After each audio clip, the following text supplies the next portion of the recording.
তো ফ্রেন্ড আসসালামু আলাইকুম, কেমন আছেন? আশা করছি ভালোই আছেন। তো আবারও একটি নতুন টপিক নিয়ে আপনাদের সামনে আমি হাজির হয়ে গেলাম। তো আজকের টপিকটি হচ্ছে, অনেক ভাই আমাকে কমেন্ট করে বলছেন যে আমার অ্যাকাউন্টে আধার লিঙ্ক করা নাই, তো আমি টাকা পাবো কি না। আবার কেউ বলছেন আমার অ্যাকাউন্ট আছে গরু গ্রামীণ ব্যাংকে, মানে যার যেখানে অ্যাকাউন্ট আছে। তো অনেক ভাই দেখলাম কমেন্টে অনেক ধরনের কমেন্ট করেছেন। তো আজকে সেই বিস্তারিত আলোচনা করব। তবে আমার চ্যানেলে যদি আপনি নতুন হয়ে থাকেন, তাহলে এই যে সাবস্ক্রাইব লেখাটি দেখতে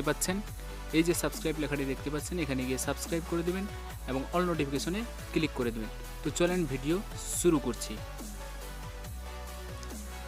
তো বন্ধুরা, ভিডিওতে জুড়ে থাকার জন্য আপনাকে আবারও ধন্যবাদ জানাই। তো আমি মেন টপিকে যাওয়ার আগে আপনাদের কাছে আমার একটা রিকোয়েস্ট আছে। সেই রিকোয়েস্টটা হচ্ছে এই যে, অনেক ভাই আমাকে সাবস্ক্রাইব করছেন, অনেক ভাই দেখলাম তো ওদের আবার ইউটিউব চ্যানেল খোলা আছে, আপনারা ইউটিউব চ্যানেল খুলে রেখেছেন, অনেক ভাইয়ের দেখলাম। তো আপনাদের ইউটিউব চ্যানেলে আপনারা ভিডিও আপলোড দিয়েছেন, কেউ 10 জন, কেউ 12 জন, কেউ 15 জন করে সাবস্ক্রাইব করেছে, কিন্তু চ্যানেলটার ভিউজ হচ্ছে না। দেখলাম যে ভিউজ নাই, তো সাবস্ক্রাইব করে লিখেছেন। কিন্তু আপনারা যদি আপনাদের চ্যানেলগুলোকে স্ট্রং করতে চান, ভিউজ বাড়াতে চান, তাহলে আমার চ্যানেলটাকে শুধু আমার চ্যানেলে ইয়েস লিখে যাবেন, তাহলে আমি বুঝে যাব যে আপনাদের সেই ধরনের ভিডিও আপলোড করার জন্য, যে আপনাদের চ্যানেলে ভিউজ কীরকম বাড়বে, কীরকম না হবে।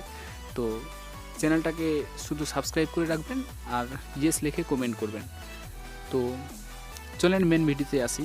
মেন কথা হচ্ছে, আপনার অ্যাকাউন্ট স্টপ করা আছে, আধার লিঙ্ক করা নাই, ঠিক আছে, ম্যাচুরিটি হয়ে গেছে, এটাতে কোনো সমস্যা হবে না। আপনারা অ্যাকাউন্টে টাকা পেয়ে যাবেন, আপনার ব্যাঙ্ক অ্যাকাউন্টে কোনো প্রবলেম হবে না। শুধু প্রবলেম একটাই হবে, আপনার অ্যাকাউন্ট যদি আপনি একদম ক্লোজ করে দেন। এক কথায় ব্যাংকে গেলেন, ব্যাংকে যাওয়ার পর একটা দরখাস্ত লিখলেন, দরখাস্তটা লিখে জমা দিলেন, জমা দেওয়ার পর আপনার অ্যাকাউন্টে যা টাকা ছিল আপনাকে দিয়ে দিল, তারপরে অ্যাকাউন্টটা বললেন ক্লোজ করে দিন, তাহলে আপনার অ্যাকাউন্টে টাকা আসবে না। কিন্তু এরকম যদি আধার লিঙ্কের সমস্যা থেকে, যে আধার লিঙ্ক করেননি, কারুর দেখা গেল অ্যাকাউন্ট স্টপ করা আছে, প্যান কার্ড, আধার কার্ড, ভোটার কার্ড দিয়ে আপনি অ্যাকাউন্টটাকে আবার ওপেন করতে পারবেন, চালু করতে পারবেন। স্টপ করা থাকলে আপনার অ্যাকাউন্ট যদি ম্যাচুরিটি হয়ে যায়, তাহলে ফিঙ্গারপ্রিন্ট দিয়ে টাকা না উঠলে আবার আধার কার্ড দিয়ে সেটা করতে পারেন, মানে চালু করতে পারেন। আর আধার লিঙ্ক করাটা কোনো কোনো ব্রাঞ্চে আবশ্যিক, আর কোনো কোনো ব্রাঞ্চে আবার আবশ্যিক না। তো আপনারা সেটা ভালো জানেন।